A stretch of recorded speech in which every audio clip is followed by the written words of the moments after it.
আজি অসম বিধানসভাৰ শীতকালীন অধিৱেশনৰ প্ৰথমটো দিন আৰু প্ৰথমটো দিনতে দেখিবলৈ পোৱা গৈছে গুৱাহাটী মহানগৰীৰ সচলৰ নিৰ্ধাৰিত ধৰ্ণাস্থলীত প্ৰতিবাদ সাব্যস্ত কৰিছে প্ৰায় 10টাকৈ সংগঠনে চৰকাৰৰ প্ৰবঞ্চনাৰ বিৰুদ্ধে এইসকলে এক প্ৰকাৰে জাঙুৰ খাই পৰিছে আৰু পৰিৱেশটো মই দেখুৱাম নীলোৎপল আছে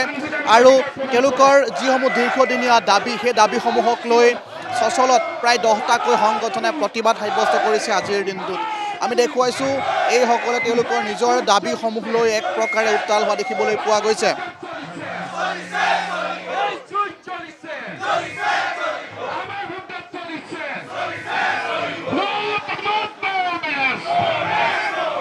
মই অকণমান দেখুৱাই লৈছোঁ পৰিৱেশটো চাৰিওফালে কেৱল আপোনালোকে দেখিব প্ৰতিবাদকাৰীয়ে ভৰি পৰিছে সচলৰ নিৰ্ধাৰিত ধৰ্ণাস্থলী কোনোবাই যদি জনজাতিকৰণৰ দাবীটো লৈ আহিছে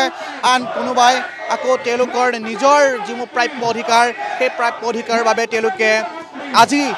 প্ৰতিবাদ সাব্যস্ত কৰিছে মই দেখুৱাইছোঁ অদৌ অসম মেচ কছাৰী ছাত্ৰ সন্থাৰ এয়া প্ৰতিবাদ তেওঁলোকে কৰিছে তেওঁলোকৰ দাবীসমূহ হৈছে মেচ কছাৰী জাতীয় পৰিষদৰ তেওঁলোকৰ যিটো স্বায়ত্ত শাসন বা স্বায়ত্তশাসিত যিটো পৰিষদ এই স্বায়ত্তশাসিত পৰিষদ প্ৰদান কৰিবলৈ তেওঁলোকে দাবী উত্থাপন কৰিছে আৰু তাৰ সমান্তৰালভাৱে বহুকেইটা আনুষংগিক তেওঁলোকৰ দাবী আছে গতিকে এই দাবীসমূহ কি এই বিষয়ে আমি অকণমান তেওঁলোকৰ মুখেৰে জানিবলৈ চেষ্টা কৰোঁ আজি আপোনালোকে প্ৰতিবাদ সাব্যস্ত কৰিছে গতিকে বিভিন্ন সময়ত আপোনালোকে এনেধৰণৰ দাবী উত্থাপন কৰা আমি দেখিবলৈ পাইছোঁ আজি বিধানসভাৰ প্ৰথমটো দিন গতিকে কেনেধৰণৰ আপোনালোকে দাবী উত্থাপন কৰিব বিচাৰিছে নাই আমাৰ চক মেচ কছাৰীসকলৰ দীৰ্ঘদিনীয়া দাবী সাংবিধানিকভাৱে স্বীকৃতিপ্ৰাপ্ত জনজাতি মেচ কছাৰীসকলৰ দীৰ্ঘদিনীয়া দাবী মেচ কছাৰী স্বায়ত্তশাসিত পৰিষদ লাগিব অসমৰ 14টা জনগোষ্ঠীৰ ভিতৰত 14টা জনজাতিৰ ভিতৰত 10টা জনজাতি ইতিমধ্যে অট'নমাছ কাউন্সিল পাইছে তাৰ ভিতৰত মেচ কছাৰীসকলো পৰে মেচ কছাৰীসকলক আজি তাৰিখলৈকে হিমন্ত বিশ্ব শৰ্মা চৰকাৰখনে আমাৰ যি দাবী সাংবিধানিক যি আমাৰ অধিকাৰ এই অধিকাৰ আমাক প্ৰদান কৰা নাই আৰু আজি আমি এই শীতকালীন বিধানসভাৰ অধিৱেশনৰ সময়ছোৱাত আমি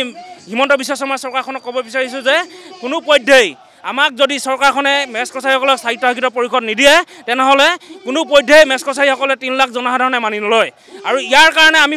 সম্পূৰ্ণৰূপে প্ৰস্তুত আছোঁ আজি এই সচলৰ পৰা আমি হিমন্ত বিশ্ব শৰ্মা চৰকাৰখনক ক'ব বিচাৰিছোঁ ৰণোজ পেগুক ক'ব বিচাৰিছোঁ যদি মেচ কছাৰীসকলক স্বায়ত্তশাসিত পৰিষদ নিদিয়ে তেনেহ'লে সমগ্ৰ অসমত আমি বিজেপিৰ য'তেই ধৰণৰ তেওঁলোকৰ সভা সমিতি হ'ব তাতে আমি কলা পতাকা লৈ আন্দোলন কৰিম লগতে সমগ্ৰ অসমত আমি জোৰ সমদল কৰিম কোনো পধ্যেই আমাক যদি মেচ কছাৰীসকলক স্বায়ত্তশাসিত পৰিষদ নিদিয়ে তাৰ কাৰণে কিন্তু আমি সমগ্ৰ আন্দোলন কৰিম আমি ক'ব বিচাৰিছোঁ স্বায়ত্তশাসিত পৰিষদ আমাক কিয় লাগে আমি আজি মেচ কছাৰীসকল ৰাজনৈতিকভাৱে আমি বঞ্চিত আমি সামাজিকভাৱে বঞ্চিত আমি শৈক্ষিকভাৱে বঞ্চিত আমি ভাষা সংস্কৃতি আমাৰ হেৰাই গৈছে তাৰ কাৰণে আমাক স্বায়ত্তশাসিত পৰিষদ লাগে আৰু স্বায়ত্তশাসিত পৰিষদ এইটো কাৰণে লাগে যে আমাৰ ল'ৰা ছোৱালীবিলাকক আমি এটা ভাল শিক্ষা দিব পাৰোঁ আজি তাৰিখত যদি চাবলৈ যায় অসমৰ অনুসূচীভুক্ত জনজাতিসকলৰ ভিতৰত একেবাৰে পিছপৰা জনজাতিটো হৈ গ'ল মেচ কছাৰীসকল যি মেচ কছাৰীসকলৰ আজি তাৰিখলৈকে কিন্তু আপুনি এজনো IAS বিষয়া নাপায় এজনো ACS বিষয়া নাপায় এজনো আপোনালোকে যদি চৰকাৰী পদবীসমূহত যায় মেচ কছাৰী লোকসকলক নাপায় তাৰ মানে ইমান আজি স্বাধীনতাৰ ৭৫ বছৰ পাছতো মেচ কছাৰীসকল আজি তাৰিখত ইমান বছৰ কিয় পিছ পৰি আছে যদি আমাক জনজাতি দিছিলে জনজাতি কিয় দিয়া হৈছিলে আমাক অৰ্থনৈতিক ৰাজনৈতিক সামাজিক সাংস্কৃতিক ভাষা সংস্কৃতি ৰক্ষা কৰিবলৈ আমাৰ জাতিটো যাতে আমাৰ ল'ৰা ছোৱালীসকল আগুৱাই যাবলৈ আমাক জনজাতি কৰা হৈছিলে কিন্তু আজি তাৰিখলৈকে একেটা জনজাতি অনুসূচিতভুক্ত জনজাতিসকলে যদি আগুৱাই যায় মেচ কছাৰীসকলে আগুৱাই যোৱাৰ অধিকাৰ নাই নেকি যদি হিমন্ত বিশ্ব শৰ্মা চৰকাৰখনে ক'ব বিচাৰিছে যদি মেচ কছাৰীসকলক বাদ দি কেনে অসমত যদি তেওঁলোকে যদি এই জাতিটোক নিশেষ কৰিবলৈ বিচাৰিছে তেনেহ'লে অসমৰ 3 লাখ জনসাধাৰণক গুলিয়াই মাৰক আমি হিমন্ত বিশ্ব শৰ্মা চৰকাৰক কৈছোঁ যে আমি গুলি খাবলৈ প্ৰস্তুত আমাক গুলি মাৰি দিয়ক আমি জীয়াই থকাৰ যদি অধিকাৰ নাই আমি যদি ভাষিক সাংস্কৃতিক ৰাজনৈতিক অৰ্থনৈতিক সকলো ক্ষেত্ৰতে যদি আমি আগুৱাই যোৱাৰ আমাৰ যদি অধিকাৰ নাই তেনেহ'লে আমি ৰণোজ পেগুক এই মঞ্চৰ পৰা ক'ব বিচাৰিছোঁ যে আমাৰ 3 লাখ জনসাধাৰণক আমি ৰাজপথত শুই দিম গুলি মাৰি দিয়ক যদি মিয়াসকলক খেদিব পাৰে তেনেহ'লে মেচ কছাৰীসকলকো অসম চৰকাৰখনে খেদিব পাৰিব জাতি মাটি ভেটিৰ কথা কৈ লাভ নাই গতিকে আমাক গুলিয়াই মাৰি দিয়ক আমি গুলি খাবলৈ প্ৰস্তুত আছোঁ এনেধৰণৰ দাবীসমূহ আছে আৰু চৰকাৰে যিহেতু এতিয়া দাবী আছে সেইবোৰক আপুনি আছে অকণমান কথাখিনি পাতোঁ কেনেধৰণৰ দাবী মেচসকলৰ এটা দীৰ্ঘদিনীয়া দাবী যিহেতু আজি চিডুলিং হোৱা ৭৫ বছৰ পাৰ হৈ যোৱাৰ পাছতো আজি মেচসকলে আজি দীৰ্ঘদিনে কৈ আহিছে যে এই জনগোষ্ঠীটো যিহেতু তেওঁলোকৰ ভাষা কৃষ্টি সংস্কৃতি লাহে লাহে শেষ হ'বলৈ গৈ আছে গতিকে জনজাতি হৈও তেখেতলোকে যিটো সাংবিধানিক যিটো অধিকাৰ আজিলৈকে মানে পাবলৈ সক্ষম হোৱা নাই। আজি ইমান দিনে দাবী জনাই আহিছোঁ। চৰকাৰ ইখনৰ পাছত সিখন গৈছে, ইখন চৰকাৰে প্ৰতিশ্ৰুতি দিছে, ইখন চৰকাৰে প্ৰতিশ্ৰুতি দিছে, তাৰ পাছতো কিছু মেচসকলক অট'নমাছ কাউন্সিল দিয়া নাই। আমি অট'নমাছ কাউন্সিলৰ দাবী কৰিছোঁ এই কাৰণে যাতে আমি আমাৰ জনগোষ্ঠীটোক স্বশাসনৰ যোগেদি আমাৰ যিবিলাক ভাষা কৃষ্টি আছে সেইখিনি ৰক্ষণাবেক্ষণ দিব পাৰোঁ। আমাৰ যি শৈক্ষিক দিশ আছে, আমাৰ যি কালচাৰ আছে সেইবিলাকক যাতে আমি ৰক্ষণাবেক্ষণ দিব পাৰোঁ। কাৰণ এটা জনগোষ্ঠী শেষ হৈ যোৱা মানে অসমৰ ভাৰতৰ বৃহৎ জনগোষ্ঠীৰ মাজত এটা মানে ফাট মেলিব। গতিকে যদি আমি এটা প্ৰাণী যিকোনো প্ৰাণীক যদি আমি সংৰক্ষণ কৰি তেওঁলোকক যদি আমি ৰিজাৰ্ভেশ্যন কৰি ৰাখিব পাৰিছোঁ তেতিয়াহ'লে জনগোষ্ঠীবিলাকক শেষ হ'বলৈ কিয় দিছে? গতিকে সেইকাৰণে আমি দাবী জনাইছোঁ এইখন চৰকাৰে যিহেতু 26ৰ বিধানসভা আগে মেচসকলক স্বায়ত্ব শাসন প্ৰদান কৰিব লাগে, নহ'লে আমি জংগী আন্দোলন কৰিম। গতিকে আমি সকীয়াই দিব বিচাৰিছোঁ যাতে হিমন্ত চৰকাৰখনে যিহেতু আমাক প্ৰতিশ্ৰুতি ইতিমধ্যে ভাৰবেলি দিছিলে, গতিকে এতিয়া কাৰ্যকৰী মানে ব্যৱস্থা কৰিব লাগে যাতে অতি শীঘ্ৰে মেচসকলক স্বায়ত্ব শাসন প্ৰদান কৰি তেখেতলোকক আগুৱাই যোৱাৰ ক্ষেত্ৰত চৰকাৰৰ এটা দায়বদ্ধতা আমাক দেখুৱাব লাগে। এই দাবী লৈ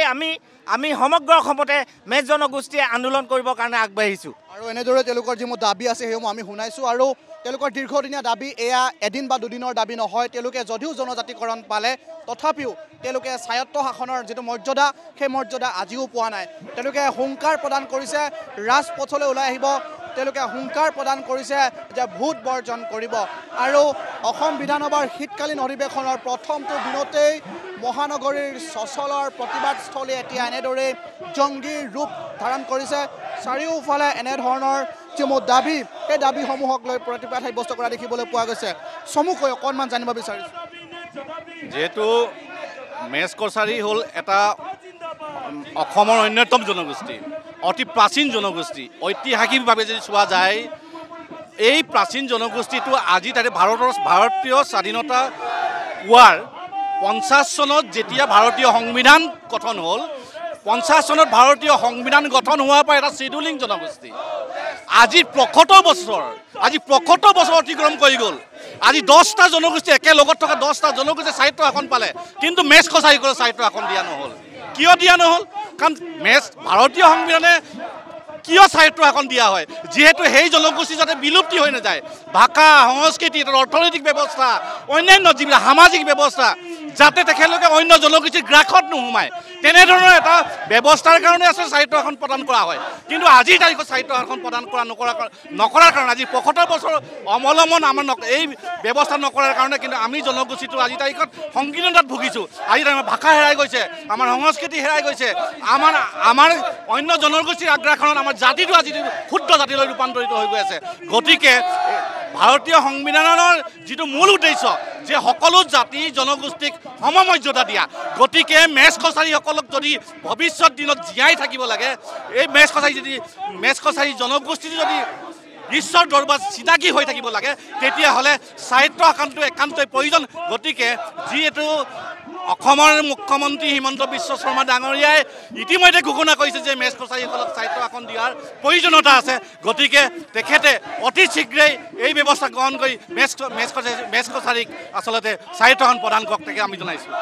এনেধৰণৰ দাবী দেখুৱাইছোঁ আৰু চৰকাৰৰ প্ৰতিশ্ৰুতি আৰু প্ৰবঞ্চনাৰ বিৰুদ্ধে এনেদৰে প্ৰতিবাদ সাব্যস্ত কৰিছে চচল নিৰ্ধাৰিত ধৰ্ণাস্থলীত। গতিকে ইয়াৰ পৰাই মই পৰিৱেশটো নিলোৎপল আৰু মই দেখুৱাই যাবলৈ যত্ন কৰিলোঁ।